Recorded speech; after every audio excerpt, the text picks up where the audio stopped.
Muchas gracias por acompañarnos en una nueva edición de este programa que le traemos 2 veces por semana a través del canal de YouTube de quien les habla y también a través de Radio.Latino Sydney, Radio Metropolitana de Melbourne, Victoria, Radio Austral de Auckland en New Zealand y muchas otras radios que están adheridas a nuestro programa informativo. El mundo está sumamente convulsionado. Nosotros vamos a poner el énfasis en eso y también los derivados de lo que han ocurrido afuera y cómo se ha repercutido en Australia. Australia está lamiéndose las heridas, estoy hablando del gobierno, no de la gente, después de la catastrófica derrota electoral del pasado sábado. Hubo bastante fútbol, de eso le contamos en un ratito, al final, casi como para aliviarlo y distraerlo de todos los horrores que están ocurriendo. Y por algún lado tenemos que empezar. Yo estoy realmente consternado, mucho más allá de lo que puedo expresar, de cómo Australia se ha convertido de repente en un foco de antisemitismo mundial. Hay una gran diferencia entre las marchas que ustedes han visto en Europa y en Estados Unidos, protestando incomprensiblemente contra Israel después de que Israel fue víctima de un ataque y donde los herederos de los nazis jamás asesinaron y decapitaron bebés y demás. Ya se los conté anteriormente, por mi salud mental no lo voy a volver a repetir, y por la suya también. Pero la diferencia fundamental es que en Australia está ocurriendo lo que no ocurre en Europa y en Estados Unidos. En Australia, las demostraciones tienen el tácito apoyo de los gobiernos estaduales, federal y municipal. La alcaldesa de la ciudad de Sydney, la ciudad más importante del país, Clover Moore, a quien yo solía llamar por años y años y años la loca de Sydney, voy a cambiar el epíteto ahora, protestó porque el gobierno estadual, en un gesto, yo diría simplemente simbólico o testimonial, decidió, en solidaridad con el ataque en Israel, donde asesinaron a sangre fría a 1.400 personas, les aclaro. No que fueron efecto colateral de la guerra, fueron a matarlos. O sea, no fueron producto de una acción en represalia por algo que había ocurrido antes, no, fueron a asesinarlos. Protestó Clover Moore porque se habían puesto los colores de la bandera israelí sobre la Opera House. Dijo que él estaba en desacuerdo con eso, porque no había que tomar partido en este conflicto. Al decir que no hay que tomar partido, esta hija de mala madre ya no es loca, es una guacha, hay que llamarla por lo que es, sinvergüenza, hay que llamarla por lo que es, tomó partido. A ella aparentemente no le importaron que hayan degollado a sangre fría 40 bebés, como las fuerzas comando de los SS agarraban a los niños en los guetos en Polonia, en Ucrania, y los estrellaban contra la pared, explotándoles las cabezas enfrente de los padres. Ella parece que se olvidó de eso. No es loca, ni es burra, es una guacha, y hay que llamarla por lo que es.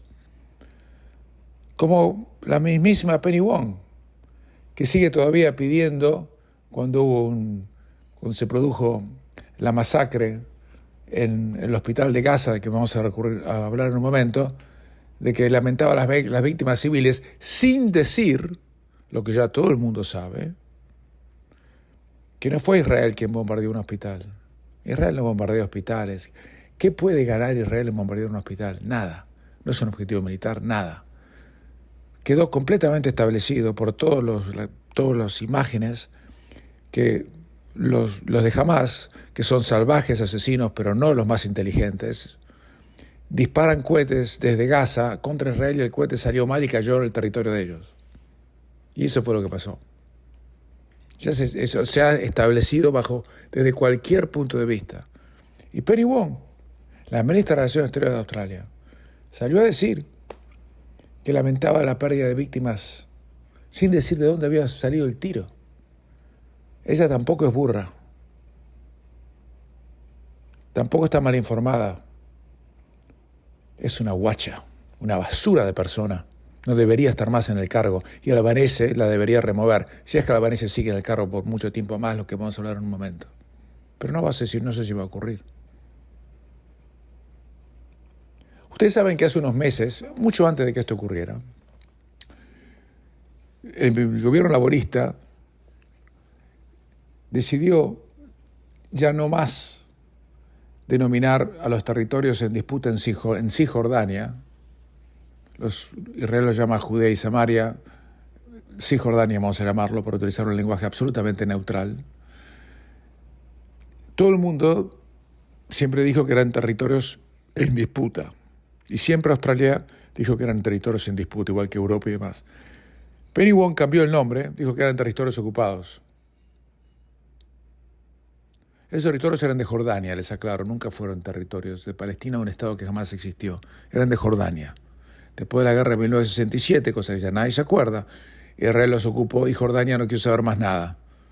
Y están en disputa. Si es de Jordania, si es de Israel, que esto, que lo otro. Bueno, van a ser un estado palestino que nunca existió, no se sabe. ¿Y saben lo que pasó con eso? Las declaraciones de Penny Wong fueron incorporadas por la literatura de propaganda de Hamás. En serio se lo digo. Si esto fuera televisión o radio, les mostraría el póster. Y agradecieron, Hamás, el grupo terrorista asesino, agradeció a Penny Wong por la solidaridad con ellos. Mire a lo que hemos llegado. Mire a lo que hemos llegado. Hace un par de días, en Bondi Junction, en pleno ciudad de Sydney, hubo un ataque a mansalva contra chicos que iban a un colegio judío por la zona. Un transeúnte quiso interceder en defensa de los chicos que estaban siendo atacados y los agresores lo cascaron ahí en la calle. Eso en Australia era inconcebible. Inconcebible. Pero es lo que está pasando. ¿Y el gobierno, usted vio que haya sido arrestado? No. Tanto el gobierno laborista que está a cargo del estado de New South Wales, el más populoso del país, y donde está el centro de la economía, con el gobierno federal no han hecho nada. No han hecho además ningún tipo de arresto que yo conozca a nadie que haya intervenido en la negociación, en las manifestaciones donde decían que había que matar a todos los judíos. ¿Hicieron eso? No. Australia pasó de ser uno de los países aliados a Israel va a ser un país ya ni siquiera neutral. Todavía dicen que son neutrales, pero no lo son, porque los hechos hablan más claras que todas las declaraciones y las palabras. Eso es lo que está realmente ocurriendo. En cuanto al conflicto, por llamarlo de alguna manera, la guerra en sí, Israel está tomando medidas en represalia, está siendo atacada por el norte, está siendo atacada por el sur, y Hezbollah está tirando cohetes desde el Líbano, todavía en muy pequeñas cantidades. Israel le avisó a Hezbollah que si entraban en la guerra no iba a haber más Líbano. Líbano es un país muy chiquito, muy fácil. Yo lo conozco, estuve varias veces. De la frontera del Líbano a la ciudad más grande, la tercera ciudad de Israel, que es Haifa, habrá, una hora de auto como máximo. Y ya han desmilitarizado la zona aledaña a la frontera del norte. Y la frontera del sur se está peleando. Hamás ha tomado como rehenes a 199 personas. Tomaron rehenes, sin ningún tipo de explicación, no ha pedido ningún tipo de rescate. Hay centenares de familias angustiadas hasta lo indecible por esto. Biden, el presidente de Estados Unidos, hizo un papelón. Viajó en solidaridad a Israel el día miércoles pasado, hora de Estados Unidos, jueves ya en Australia. Y pasó un papelón porque iba a ser recibido en Jordania y le cancelaron la visita. Iba a ser recibido por el líder de la autoridad palestina, Mohamed Abad, que está en este momento en el 19º año de su 4º año de mandato, en serio se lo digo. le canceló la visita. Se reunió con Blinken, el secretario de Estado de Estados Unidos, cuando se iba a reunir con Biden, le canceló la visita por el tema del hospital, que Israel no hizo. En todo el mundo árabe hay manifestaciones en todas las embajadas de Israel y de Estados Unidos, como si Israel hubiera hecho algo que no hizo. Eso en inglés se llama blood label, o blood libel, mejor dicho. En la Edad Media se acusaba a los judíos, sin ninguna evidencia, de que agarraban chicos y le chupaban la sangre. En serio se lo digo, todo falso, todo mentira para justificar las matanzas. Nada ha cambiado en 500, 600 o 800 años. Nada ha cambiado. Y Biden no logró absolutamente nada. Se reunió con Netanyahu, que no lo podía haberlo hecho por Zoom, y se va con las manos vacías. Irán, por otro lado, ya ha dicho que llegó el momento de luchar, que eso es lo que siempre querían, que ellos querían desvirtuar lo que estaba ocurriendo con la cercanía que iba a existir entre Arabia Saudita e Israel. Lo lograron.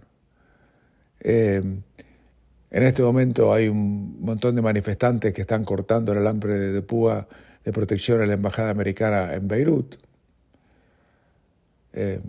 Eso ha provocado que nadie viaje más a la región.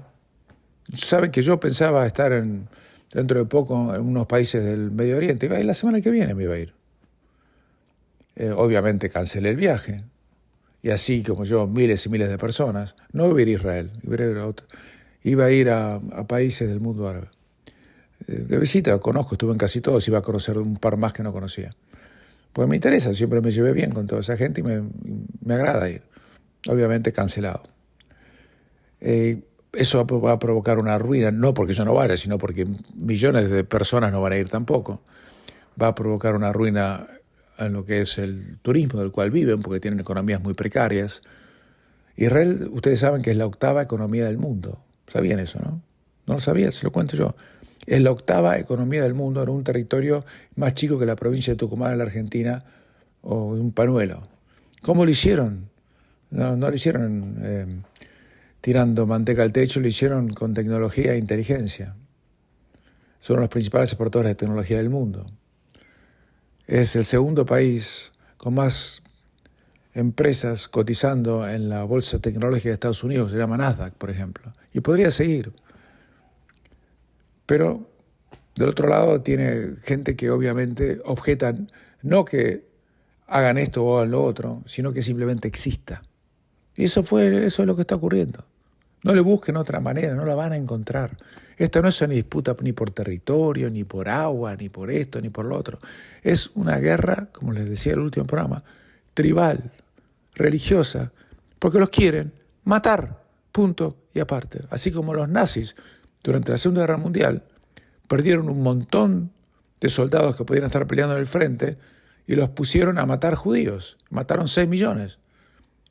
¿Qué sentido tenía desde el punto de vista estratégico militar para defenderse contra las fuerzas aliadas, sea de Rusia, de Estados Unidos, Gran Bretaña o lo que fuese, estar dedicando tiempo de sus soldados, armamento, tecnología, infraestructura, a matar a chicos judíos de 2 años o 18 años o a mujeres judías de 91? ¿Cuál era el objetivo militar? Ninguno, era odio. Esto es exactamente lo mismo. No hay ninguna diferencia. Y estamos en estas condiciones, yo contándoles lo que está pasando, con una enorme preocupación, porque lo que yo temo que puede llegar a ocurrir, y espero que no ocurra, es una guerra abierta entre Israel y todos los vecinos. Y si eso ocurre, Estados Unidos va a tener que intervenir con tropas en tierra. No van a poder mirarlo por televisión y decir que Israel pelee solo. Porque si es así, puede ocurrir una catástrofe. Israel tiene la bomba nuclear y no creo que la quieran usar, pero la van a tener que usar si enfrentan una amenaza existencial. Así que el tema es muy, pero muy delicado. Interesantemente, las bolsas de comercio ni lo han registrado. Piensa que es una cosa acotada que está allí, una bolsa donde pasa de todo, pero no afecta al resto. Pero si hay una guerra más abierta y declarada, esto va a afectar el suministro de petróleo y de gas, y ahí va usted a ver afectada su economía cotidiana. Hacemos una pequeña pausa y continuamos. Y no me vengan a decir que esto es por los asentamientos en Israel, que para mí yo no estoy a favor de los asentamientos, está claro, para nada. Para mí habría que desmantelarlos y basta. Pero esto no es por los asentamientos en Cisjordania. Lo que dicen eso no entienden nada de lo que está pasando ahí. Nada. Cambiando de tema, hay pedidos ya abiertos en Australia para que el primer ministro renuncie. Literalmente es lo que se está pidiendo hoy por hoy. Y están pidiendo que renuncie porque llevó al país a un referéndum divisorio, innecesario, que costó $500 millones, dejó al país dividido y no se consiguió a cambio absolutamente nada. Absolutamente nada. Y aparentemente, ahora sale información de que le habían dicho al primer ministro que posponga el referéndum, que no lo haga. Porque la gente de la propia campaña del sí, que perdió catastróficamente 61-39 en la elección oficial, donde ya se contaron más del 80% de los votos, perdió por más de 20 puntos de diferencia, le habían dicho que no haga el referéndum. Ya en julio le dijeron, mire, no lo hagan, el primer ministro, porque no tenemos chance de ganar nunca. La gente está a favor del sí. Y Albanese niega esto. Yo creo que es un mentiroso, no le creo nada, le creo a la gente que trabajaba para la campaña. Y la gente que estaba a favor, favor del sí decía que ellos sabían que iban a perder. Como yo mismo le dije detrás de este micrófono que eso era lo que iba a ocurrir. Yo no era un genio cuando le decía eso. Yo viví 30 y pico años de mi vida en esa zona del mundo, 36 para ser preciso. Así que miren si los conoceré.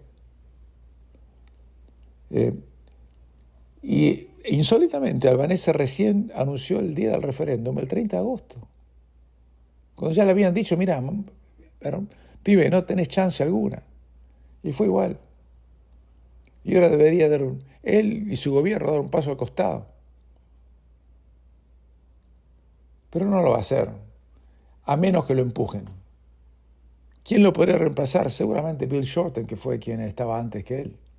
Y que es más capaz que él, claro, mucho más capaz que él. Aunque ser mucho más capaz que el primer ministro de Australia, Albanese, no es muy difícil. Cualquiera de ustedes es más capaz que él. Es un hombre de una mediocridad supina. Pero les quiero contar otra cosa. Todo el mundo dice, o algunos dicen que no están bien informados, que esto ha roto el corazón de los aborígenes. ¿Usted sabe que en los 2 distritos donde hay más aborígenes en el territorio del norte, ¿sabe cómo fue el resultado de esos 2 distritos? En Solomon y en Lingiari, que son 2 distritos predominantemente aborígenes, ¿sabe cuántos votos sacó el sí en Solomon? El 35%, el 65%, vuelvo a reiterar, el 65% de la gente en ese distrito donde los aborígenes son mayoría, votaron por el no. El Lingiari, que está ahí al lado, en el territorio del norte, el 63% votó por el no. Ni los aborígenes le creían que este organismo burocrático que querían enchufar dentro de la Constitución iba a servir para mejorarle la vida a ellos mismos. Ni eso. Y así estamos ahora, país, quedamos divididos. Los gentes que están a favor del sí, las élites intelectuales brillantes que Australia carece, pero ellos creen que son, dicen que no entienden lo que pasó en el país, que la campaña estuvo mal hecha. Acusan a la ABC, insólitamente, a pesar que ABC fue el órgano de prensa del gobierno en todo esto, de no haber contado la historia, de haber boicoteado. O sea, que ellos no aceptan haber perdido. Y no se sienten tan superiores a usted o a mí, que creen que si usted votó por no, porque usted es un idiota que no entendía lo que estaba votando. Pero no lo digo yo, lo dicen ellos. Vamos a ver en qué termina esto. En Victoria, ¿saben lo que quieren hacer? En South Australia, quieren legislar que haya lo mismo que la Voice a nivel estadual. A pesar de que la gente les votó en contra. O sea, perdieron la elección, ahora quieren desconocer el resultado de la elección, introduciendo legislación, negando el resultado de la elección. ¿Y para qué llamaron a la elección, muchachos? La llamaron porque querían inventar la Constitución. Insólitamente, o no tan insólitamente, en los distritos donde ganó el sí, son los distritos donde vive la gente más rica, blanca y donde no hay aborígenes. O sea que era una moda, muchachos. Y en los distritos donde vive la gente que trabaja de verdad, en las afueras de las ciudades, en los conos urbanos de Melbourne, en Sydney, ahí votaron que no. Lógicamente. Hacemos una pequeña pausa y continuamos. Este domingo va a haber elecciones en la Argentina. El 22 de octubre se va a decidir quién va a ser el nuevo presidente. No se sabe si va a haber o no balotaje, segunda vuelta. Las elecciones indican que Milei va a terminar primero. No se sabe si será ganador en primera vuelta o tendrá que ir a una segunda. La campaña difamatoria contra su persona sigue a unos niveles extraordinarios. La otra fuerza opositora, mal llamada Juntos por el Cambio, tienen una candidata, Patricia Bullrich, que hizo su cierre de campaña en Barrancas del Belgrano, en plena ciudad de Buenos Aires. Creo que si hacían un recital de 3 bandas underground que no conocía a nadie, hubiera ido más gente y además le hubieran pasado mejor. Hablando, Bullrich es de una oratoria tan precaria que uno cierra los ojos y dice, pero ¿para qué la trajimos? ¿Cómo pudo llegar hasta acá? Por otro lado, tienen a Massa, el representante gubernamental, que es el que quiere arreglar lo que él, como actual ministro de Economía hace un año, destrozó. Entonces Milei se apunta como el futuro presidente. Guste, no les guste. Dice barbaridades muchas veces y muchas otras cosas que tienen toda la razón.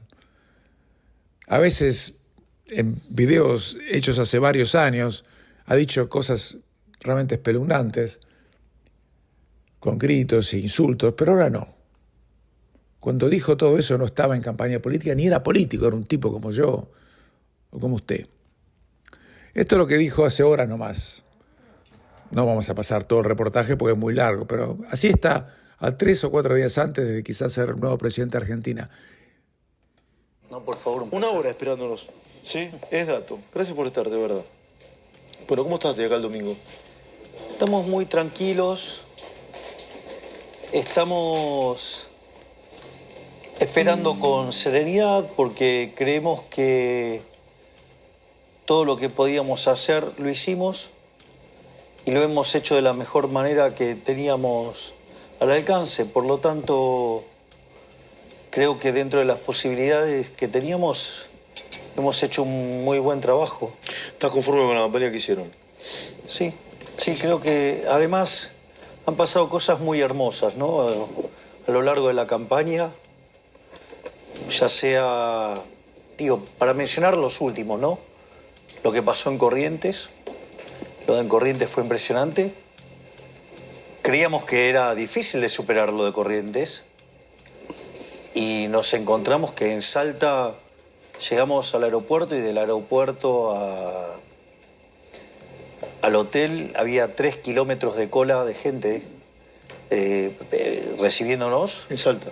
Sí, y eso auguraba un acto interesante para la caminata, la caravana, perdón, y hubo más de 60.000 personas. Es verdaderamente estremecedor, o sea, una cosa es decirlo, otra cosa es estar ahí viviéndolo. Y después, lo de Mar del Plata también estuvo muy bueno. Y ayer estuvimos en Moreno y Lomas de Zamora, ¿no? En Lomas de Zamora y en Moreno, exactamente. Y también pasó algo muy interesante, ¿no? Que una de las personas me trajo una bandera de Israel. Y a mí me parece que eso como reflejo de la batalla cultural es muy fuerte. Quiero hablar bastante de eso, si me permitís hoy, de la batalla cultural. Pero antes, porque lo hablamos fuera del aire y te lo quiero preguntar, ¿qué es esto de viejos meados? Mira, sé que es una anécdota quizás, pero te lo quiero preguntar. Mira, a mí, yo te diría, Twitter es una cloaca, es un lugar extremadamente violento, y si hay alguien que es muy violento en las redes, es la gente Juntos por el Cambio, que se caracterizan por esta situación fatalmente arrogante, como se vio en el video. Lo del video es muy fuerte, ¿no? Es decir, algo así, es una suerte de una falacia ad hominem, o sea, vos estás equivocado porque sos joven, sí, por decirlo de alguna manera. Y la realidad es que cuando yo miro los últimos 40 años, los jóvenes no estuvieron eligiendo todos estos desastres que hemos estado padeciendo, ¿no? Por lo tanto, me parece que primero una construcción inválida y empíricamente cuestionable, y sobre todas las cosas muy autoritaria, ¿no? Porque en el fondo es, si vos no me votás a mí, estás equivocado. Y eso Juntos por el Cambio lo enfatiza todo el tiempo. Es decir, si vos, o sea, no los votás a ellos, estás equivocado. Y a mí me parece que no es así. Vos votás a quien se te dé la gana y después, digo, qué sé yo, es post la vida, ¿no? Porque también pudiste haber elegido el candidato ideal y pasar un montón de cosas que reconfiguró todo y también te pudo haber ido mal, a pesar de que eras un excelente candidato. Entonces, me parece que eso es una cuestión bastante fea, la del video. ¿Te molestó? No, lo entiendo como de quién viene. No se puede esperar otra cosa de Juntos por el Cambio. Que de hecho ni están juntos ni son el cambio tampoco. Así es que, nada, lo tomo como de quién viene. Pero no hay gente respetable, algún gobernador, intendente acaso en Juntos por el Cambio, ¿no? Sí, pero el problema es que cuando se juntan prefieren ir por la miseria. Prefieren comportarse como miserables. Y en forma individual se manifiestan de otra manera, me decís vos. Sí, individualmente se manifiestan de otra manera, pero cuando tienen que hacer cuando entran en el cálculo político, para ellos vale todo. Y para mí no vale todo. Para mí se juega limpio siempre. Y Juntos por el Cambio jugó sucio, sí. Sí, obviamente, sí. La cantidad de operaciones que me han hecho en el último tiempo es verdaderamente obsceno. ¿Qué es lo de la batalla cultural, Javier? Que se habla mucho, pero creo que nunca lo hemos conversado en tele. La batalla cultural tiene que ver con exponer frente a la sociedad los dos modelos que existen. A ver. Es decir, que por un lado vos tenés la tradición colectivista y por otro lado la tradición liberal. Y que yo creo que el sistema político argentino se debe a un ordenamiento de esas características. De hecho, una de las cosas que nosotros inferimos que va a ocurrir si nosotros somos acompañados en las urnas de una manera que lleguemos al poder, nosotros creemos que va a haber un cambio en todo lo que es el sistema político argentino. O sea, va a dejar de existir Juntos por el Cambio como existe hoy, va a dejar de existir el peronismo como lo conocemos hoy. Unión por la Patria tal cual está conseguido dejar de existir para vos. Exactamente, va a dejar de existir. Y creemos que va a haber un reordenamiento en función de esta visión de si vos querés estar del lado de la ciudad de la libertad o querés adherir a alguna versión colectivista. Y me parece que eso va a ser algo muy útil para que la gente cuando vote, no vote engendros diseñados para ganar elecciones, sino que vote una visión de cómo funciona el mundo y frente a eso, cómo se actúa. Y eso no es menor.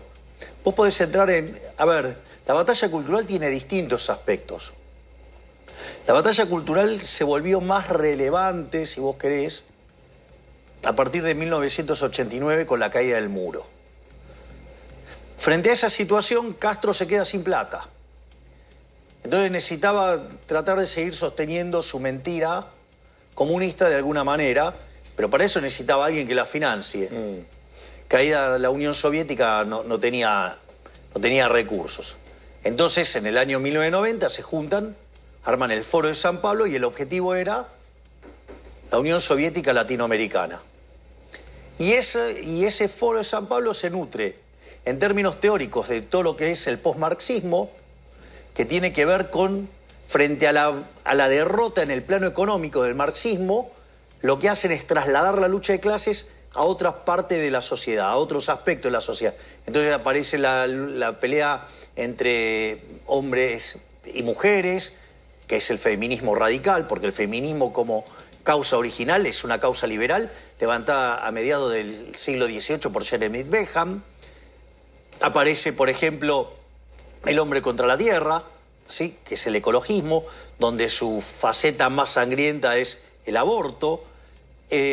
Por ejemplo, negros contra blancos, o pueblos originarios contra los ocupadores, o todos los temas de las minorías, que en realidad es darle derechos que ya tenían. Entonces, cuando vos planteás eso, también hay una arista de esa batalla cultural que se da en lo económico. Ahí, sacando, acá que verdaderamente se atrasa mucho en el debate. ¿Tenemos un debate atrasado en Argentina? Sí. ¿Por? Porque los socialistas de distinto pelaje no cuestionan la productividad del sistema capitalista. Lo que cuestionan es que dicen que el sistema es injusto. Entonces, básicamente lo que quieren hacer es, en terminología de ellos, como domar a la bestia. De hecho, antes de meterme yo en política, una de las cosas que yo hacía dando charlas por el mundo es justamente explicar que no solo que el sistema capitalista es más productivo, sino que además es el único que es consistente con los valores morales. Yo no inventé nada, hay un libro maravilloso de un economista que se llama Israel Kirzner, profesor en la Universidad de New York, que se llama Creatividad, Capitalismo y Justicia Distributiva. Y él arranca el problema desde el minuto cero. Dice, mire, el sistema capitalista tiene todos estos logros que lo ponen muy por encima del sistema socialista. Pero se le achaca de que es injusto. Y él lo que dice es, bueno, si efectivamente el sistema está construido sobre bases injustas, no merece ser defendido. Y entonces él, utilizando el principio de apropiación de Locke y la idea de Hayek del mercado como proceso de descubrimiento, él llega a una noción sobre cómo funciona la economía de mercado, o de libre mercado, o de libre empresa, y demuestra que no solo que el sistema es más productivo, sino que además es el único que es moralmente correcto, que abraza los valores correctos. Entonces, eso lo que hace es que, definitivamente vos defiendas el sistema, no por una cuestión utilitarista, sino moral. Sino porque abraza los valores morales correctos. Fíjate la discusión que yo planteo en términos de eliminar el Banco Central. Hasta ahí las palabras de Milei. Lo que quiero que presten atención es que le gustará o no le gustará a usted Milei, pero compárelo no solamente con los demás políticos argentinos a nivel intelectual, sino con los políticos australianos a nivel intelectual, con los políticos americanos a nivel intelectual. Este es un hombre capaz. Usted podrá estar en desacuerdo con él, pero es un hombre que ha estudiado, ha leído y puede articular en una manera muy sencilla conceptos muy complicados. Para poder hacer eso, uno tiene que saber de lo que está hablando y tiene que estar convencido y tiene que haber estudiado. Ninguno de los otros dos candidatos le puede atar en los cordones, pero no solamente en la Argentina, sino prácticamente en cualquier lado. Esto es un fenómeno rarísimo y además Piensa en lo siguiente, Milei no tiene partido político. Se hizo famoso y llegó a tener la popularidad de ser el frontrunner o el que va a ganar las elecciones seguramente, hablando por televisión, no teniendo un programa de entretenimiento por televisión, sino hablando de sus ideas por televisión. Es un fenómeno extrañísimo. Y si esto se llega a considerar en la Argentina, estaríamos realmente ante el primer cambio realmente real que puede ocurrir en ese país desde que yo nací, y ya pasó bastante tiempo. Hacemos la última pausa y nos metemos en el deporte, que sé que usted hoy lo está esperando. Se disputó la cuarta jornada de las eliminatorias sudamericanas para el Mundial 2026, que se va a disputar en México, principalmente en Estados Unidos y en Canadá. Estos fueron los resultados. Papelón chileno, perdió 3-0 contra Venezuela de visitante. Venían de conseguir algo raro, que eran una victoria. Le habían ganado 2-0 a Perú de local. Y esta vez cayeron por 3-0 frente a Venezuela. Paraguay le ganó a Bolivia 1-0. Ese partido era importante en realidad porque lo que está en disputa aquí van a quedar afuera. Los tres últimos van a quedar afuera del Mundial, ¿verdad? Ecuador y Colombia empataron sin goles. Triunfazo de la Celeste. Uruguay le ganó 2-0 a Brasil, cosa que no conseguía, no 2-0, no conseguía ganarle, punto aparte, desde el año 2001. Así que la gran mayoría de los jugadores que jugaron ayer y ganaron, con goles de Darwin Núñez y de la Cruz, ahora le cuento un ratito más lo que pasó en el partido, no habían nacido o tenían 2 años o 3 años, como Valverde, cuando ese partido fue jugado y Uruguay le había ganado por última vez a Brasil. Argentina está jugando el mejor fútbol desde el punto de vista deportivo de que yo le hubiera hecho a Argentina desde la época de César Luis Menotti. Le diría Mundial 78 y las primeras giras por Europa del 79 y 1980. Argentina está jugando un fútbol excelso más allá de Messi, que ayer jugó. Convirtió los 2 goles con los cuales Argentina le ganó a Perú. El primero todavía no sé cómo hizo para hacerlo. Lo vi varias veces en repetición, lo vi en vivo el partido, pero después lo vi varias veces repetido y no sé cómo hizo desde el punto de vista físico para pegarle de esa manera dentro del área de primera y ponerla arriba en el ángulo en una pelota rarísima. No sé cómo hizo. Me pareció una cosa casi inhumana. Después metió el segundo con un sablazo de todo el primer tiempo. Y venía de una lesión. Yo lo vi jugar a Messi aquí en Miami, en el estadio donde estamos acreditados. Vamos a ir en un rato a la cancha a ver si juega un ratito otra vez en el último partido de la temporada, aunque ya están jugando por nada, el Miami está eliminado. Y estaba jugando media máquina porque venía de una lesión, pero ayer jugó como si tuviera 21 años y tiene 36. Y realmente fue una cosa maravillosa lo que hizo, desde el punto de vista estético y de efectividad. Increíble. Pero la noticia de la jornada claramente se la lleva el fútbol uruguayo, que consiguió un triunfo muy, pero muy importante desde el punto de vista moral. Porque es muy importante ganarle a Brasil. A 4 fechas de iniciado este periodo eliminatorio de 18 partidos, Argentina está primera con 12 puntos, con puntaje ideal, ganó los 4 partidos, y no recibe goles en contra siquiera ninguno de los 4. Uruguay, Brasil y Venezuela comparten el segundo lugar con 7 unidades cada uno. Colombia tiene 6, está quinta. Ecuador tiene 4, porque se le descontaron 3 puntos por la mala inclusión de un jugador en las eliminatorias anteriores. Paraguay está séptimo, también con 4, y Chile, Perú y Bolivia son los 3 que se quedarían afuera, si todo terminara hoy, del Mundial 2026. Por supuesto, es muy conocido que el técnico de la selección uruguaya es el argentino Marcelo Bielsa, un hombre austero, para mí a veces un poco arrogante y maleducado, pero nadie puede cuestionar su profesionalidad y su dedicación al trabajo. Esto fue lo que dijo inmediatamente después del partido que quería compartir con todos ustedes. fue demasiado importante, ¿no? Porque estaba jugando por delante de los dos centrales y pasó a jugar por detrás, pero con movimiento constante.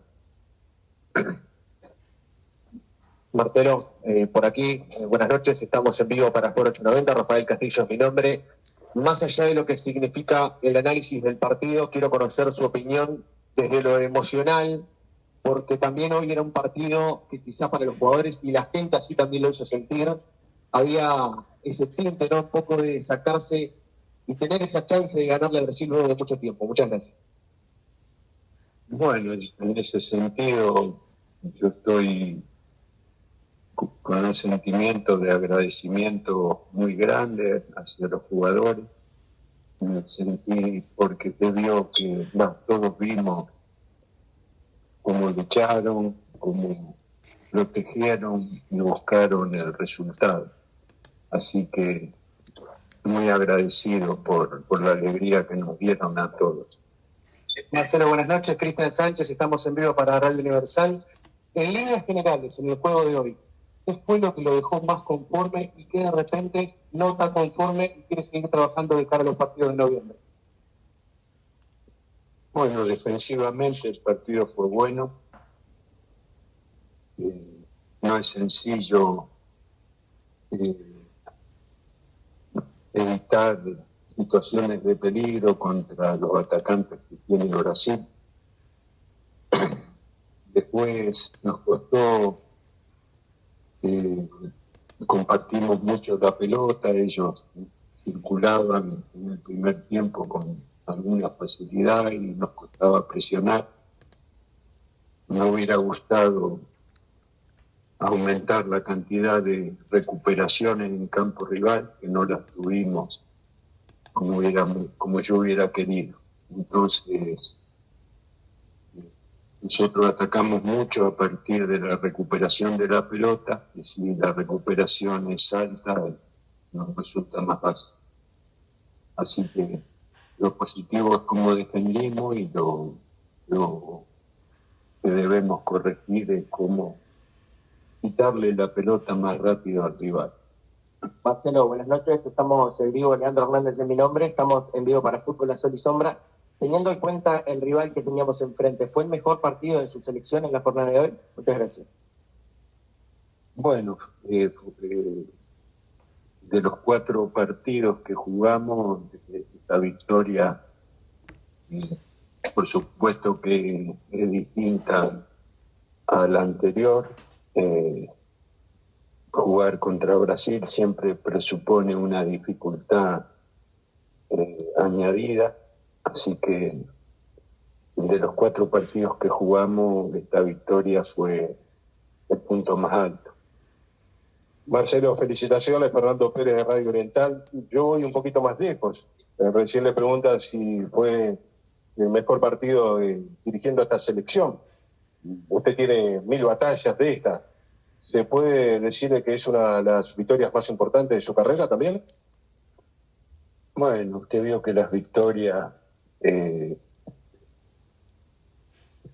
la repercusión de las victorias es según aquello que se consigue al obtenerlas. Y en la 4ª fecha de una eliminatoria de cara al Mundial, ganar un partido como este es una alegría muy grande y un motivo de agradecimiento hacia quienes lo consiguieron, pero como le dije al principio de la respuesta, las victorias se valoran según los logros que permiten conseguir, y en la 4ª fecha de una eliminatoria no se puede conseguir ningún logro. Hasta ahí las palabras de Marcelo Bielsa, es un hombre muy austero y bastante aburrido a veces de escucharlo. En este caso quería transmitir los conceptos. Él está simplemente diciendo, sí, ganamos un gran partido, ganar a Brasil es importante, pero todavía no ganamos nada. Pero Uruguay se va a clasificar al galope sin ningún tipo de inconvenientes para el Mundial 2026, simplemente porque no va a terminar los últimos 3 puestos. Y de acá 6, 7 otras fechas más, yo creo que esto ya va a estar prácticamente definido y va a ser más aburrido que mirar crecer el pasto en una noche de invierno. Así que no creo que esto dé para mucho más que Les habló Sigel Trumper en estas épocas tan desagradables que estamos viviendo, y esperemos que el próximo boletín nos dé mejores noticias, aunque realmente tengo mis dudas de que eso sea el caso. Será hasta la próxima.